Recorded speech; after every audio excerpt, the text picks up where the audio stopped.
നമസ്കാരം. Welcome to Geetha's ഭക്തി ഗീതം. വൺ ഡേ വൺ ശ്ലോകം. ശ്രീമദ് മഹാഭാഗവത മഹാത്മ്യം 313th day. Today, third sloka of 5th chapter. For details, please see the description box. Geetha's ഭക്തി ഗീതം ഒരു ദിവസം ഒരു ശ്ലോകം. ശ്രീമദ് മഹാഭാഗവത മഹാത്മ്യം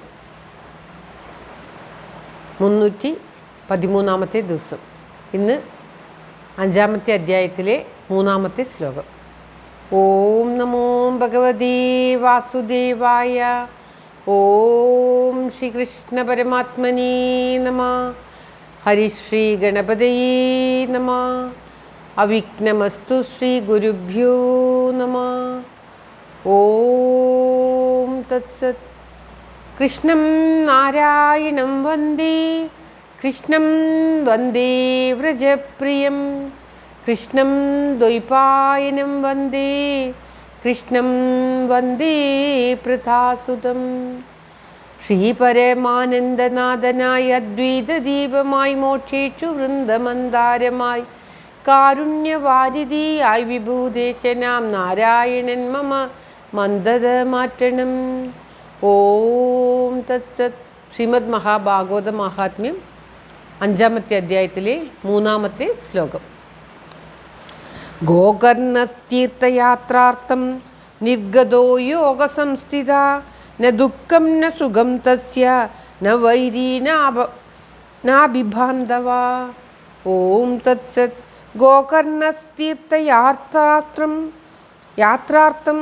നിർഗതോ യോഗസംസ്ഥിത ന ദുഃഖം ന സുഖം തസ്യ ന വൈരീ നാഭിബാന്ധവ. ഓം തത്സത്.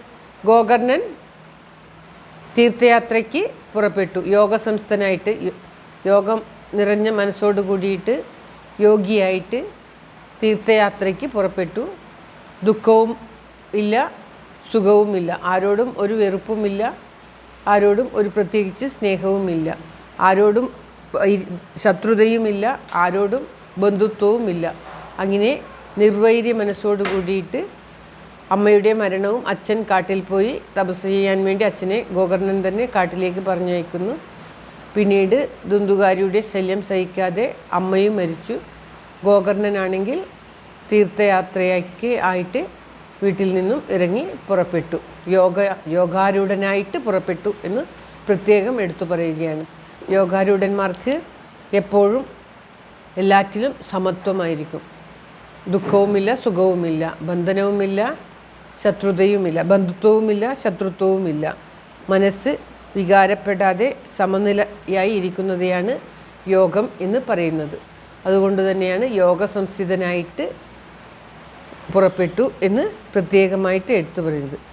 ഭഗവത്ഗീതയിലും യോഗസ്ഥക്കുരു കർമാണി സംഘം ത്യക്ത്വാ ധനഞ്ജയ. സംഘം ബന്ധനമില്ലാതെ യോഗസ്ഥനായിട്ടിരിക്കൂ അർജുന എന്ന് ഭഗവാൻ തന്നെ പറയുന്നുണ്ട്. അതായത് യോഗത്തോടു കൂടിയിട്ട് തീർത്ഥയാത്രയൊക്കെ ചെയ്യുമ്പോൾ നമുക്ക് എപ്പോഴും യോഗ മനസ്ഥിതി ഉണ്ടാകണം എന്നാണ് ഈ ശ്ലോകത്തിലെ കൂടി പ്രത്യേകം പറഞ്ഞു തരുന്നത്. അതല്ലാതെ ശത്രുതയും ബന്ധനങ്ങളും വച്ചുകൊണ്ട് തീർത്ഥയാത്ര ചെയ്തിട്ട് ഒരു കാര്യവും ഇല്ല എന്നുകൂടി നാം മനസ്സിലാക്കേണ്ടതാണ്. ശ്ലോകം ഒരിക്കൽ കൂടി.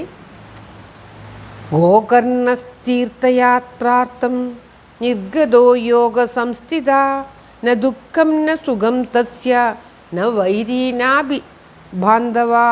ദുഃഖം, സുഖം, വൈരി എന്ന് പറഞ്ഞാൽ ശത്രു, ബാന്ധവ ബന്ധു. ഓം തത്സത്. സർവത്ര ഗോവിന്ദനാമ സങ്കീർത്തനം. ഗോവിന്ദ ഗോവിന്ദ. എല്ലാവർക്കും എല്ലാവിധ ആയുരാരോഗ്യ സൗഖ്യവും നന്മയും പ്രാർത്ഥിച്ചുകൊണ്ട് ഭഗവത് സമക്ഷം ഈ ശ്ലോകം സമർപ്പിക്കുന്നു. Geetha Rajan. Thank you for watching. All the best. Have A very very nice day. God bless you. ദൈവം അനുഗ്രഹിക്കട്ടെ. എല്ലാവർക്കും എല്ലാവിധ ആയുരാരോഗ്യ സൗഖ്യവും നന്മയും ഉണ്ടാകട്ടെ. ഓം തത്സത്.